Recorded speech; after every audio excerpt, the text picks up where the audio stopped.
ছাত্রছাত্রীদের পাশে সবসময় থাকেন রাজারহাট নিউ টাউনের বিধায়ক তাপস চ্যাটার্জি। এবার শিক্ষা শিবির করলেন বিধায়ক।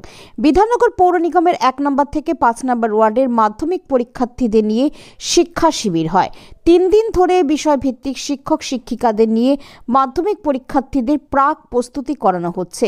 প্রথম দিনে শিক্ষা শিবিরে উপস্থিত ছিলেন রাজ্যের কৃষি মন্ত্রী শোভন চ্যাটার্জি, সাংসদ কাকলি ঘোষ দস্তিদার, মেয়র কৃষ্ণা চক্রবর্তী, রাজারহাট পঞ্চায়েত সমিতির সভাপতি প্রবীর কর, জেলা পরিষদের সদস্য মোহাম্মদ আফতাব উদ্দিন, বড় চেয়ারম্যান ডাম্পি মণ্ডল, মেয়র পরিষদ সদস্যা রহিমা বিবি মণ্ডল, আরাত্রিকা ভট্টাচার্য প্রমুখ। শিক্ষা শিবিরের মঞ্চ থেকে ছাত্রছাত্রীদের হাতে টেস্ট পেপার ও পরীক্ষা সামগ্রী প্রদান করা হয়। আমি বিধায়ক তাপস চ্যাটার্জিকে ধন্যবাদ জানাবো যে অনেক পরিশ্রম করে প্রত্যেক বছর এইভাবে ছাত্রছাত্রীদেরকে শিক্ষার আঙিনায় উনি এগিয়ে নিয়ে যাওয়ার জন্য শিবির করেন। অনেক তার জন্য প্রস্তুতি নিতে হয়। আমি ওনাকে ধন্যবাদ জানাবো। আর ছাত্রছাত্রীদের বলবো, এই ধরনের সুযোগ তো আমরা পাইনি। সুযোগ পাচ্ছ যখন, সুযোগের সদ্ব্যবহার করে লেখাপড়া শিখে একটা চেতনা সম্পন্ন মানুষ হয়ে ওঠে। আমরা অনেক বছর ধরে 20 বছর ধরে এটাকে আয়োজন করছি। এটা আমাদের অত্যন্ত ভালো লাগার প্রোগ্রাম যে আমরা এখানে সুন্দরভাবে ছাত্রছাত্রীদের নিয়ে এটা করি। অভিজ্ঞ শিক্ষকরা ক্লাস নেন। এখন আমাদের আজ একটু উদ্বোধন করতে একটু হলো, যেহেতু আমাদের প্রথম দিন একটু থাকে। তারপর আমরা ছাত্রদের দিয়ে 7টা সাবজেক্ট 7টা ক্লাসই হবে। আজকে 2টো, কালকে 3টে, এরকমভাবে আমাদের চলবে। আশা করে যাব আমরা এই ক্লাসটা খুব সুন্দরভাবে আমরা সমাপ্তি করতে পারবো এবং ছাত্রছাত্রীদের একদিকে ছাত্রীরা, একদিকে ছাত্ররা, ছাত্রছাত্রীদের এটা একটা বলতে পারেন যে জীবনে প্রথম পরীক্ষায় সাহসিকতা অর্জন করা। একটা অভিজ্ঞ শিক্ষকরা তাদের টিপস দেবেন, সেই টিপস নিয়ে তারা বিষয়গুলো করবেন। অতীতেও এই শিক্ষা শিবির থেকে ছাত্ররা উপকৃত হয়েছে, এটা একটা থাকবে। আমাদের এই অঞ্চলের ছাত্রছাত্রীদের আকর্ষণ তৈরি হয়। প্রতি বছরই এটা আমরা করি। 3 দিনব্যাপী এই ক্লাস সকল ছাত্রছাত্রীকে আমরা এটা অংশগ্রহণ করেছে। তাদের সকলকে আমি ধন্যবাদ জানাচ্ছি।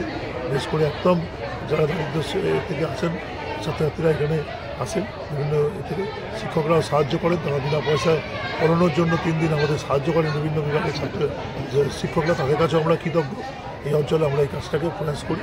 আমাদের বর্তমানের যে অনুপ্রেরণা, এই কাজটাকে আমরা করে যাই। 3 দিন বাচ্চাদের খাওয়া দাওয়া, অভিভাবকদের খাওয়া দাওয়া, তিনজন বিষয়টাকে রাখা একটা ব্যাপার। তারপরেই শুরু করবো মাধ্যমিক পরীক্ষায়। যারা প্রত্যেকের টেস্ট পেপার দিয়ে মাধ্যমিক পরীক্ষার সময় আমরা গাড়ি দেবো। গাড়ি দিয়ে তারা যেখানে একটা লেক টাউন অবধি যায়, ওখানে যা সিট পড়ে, এদিকে রাজারহাটের দিকে যায় যেখানে যা সিট পড়ে।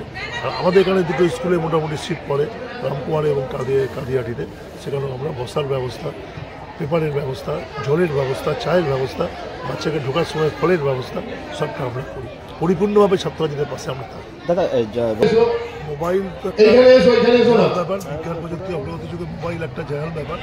মোবাইলের পরেও কিন্তু শিক্ষার তো প্রয়োজন। তারপর ছাত্ররা পড়ে দিচ্ছে, পড়াশোনা করছে। তার মধ্যে থেকেই আমরা চেষ্টা করছি মনোনিবেশ করানো এবং তাকে একটা অ্যাটেনশন করা, একটা ডেডিকেশন, ডিটারমিনেশন, সাহসিকতা তৈরি করা। জীবনে প্রথম বড় পরীক্ষা একটা অ্যাটেনশন, একটা টেনশন থাকে, সেই টেনশন থেকে মুক্ত। এটা প্রথম বছর থেকে আমরা করি, এটা করে আসছি। এটা আমরা সেভাবেই আমরা চলে থাকি। হ্যাঁ, করে থাকি। ছাত্ররা ভালো করলে, তাদেরকে এনকারেজ করলে এটাকে একটা বিষয় হয়। যেমন সোয়াম ভালো রেজাল্ট করেছে, 5,500 আর্টি করিয়েছে। কারণ কোনো ছাত্রছাত্রী ভালো ফলাফল করলে সেটাকে আমরা নিজেদের ফলাফল ভাববো। আমরা রাজারহাটকে সারা পশ্চিমবঙ্গের মানচিত্রে তুলে ধরবো, এটাই আমাদের কাজ। আমাদের হাতদার, তাদের তো নিশ্চয়ই ক্যালিসমা রাজ্যের আমাদের সরকার, তার আগে পরিবেশ পরিস্থিতি দিয়েছে। আগের তো সরকার কোনো এরকমভাবে করেনি ছাত্রদের এতে তাদের একটা ফলাফল। আমরাও খুব আন্তরিকভাবে ছাত্রদের পাশে থাকি। আমি ছাত্রদের বই দিই, ছাত্রদের লেখাপড়ার জ্ঞান দিই, ভিত্তি দিই। যখনই কোনো অসুবিধা কেউ কলেজে পড়তে পারছে না, ফলে প্রত্যেকটা একটা ইনফ্রাস্ট্রাকচারের ক্ষেত্রে আমরা পরিমাণ সাহায্য করি।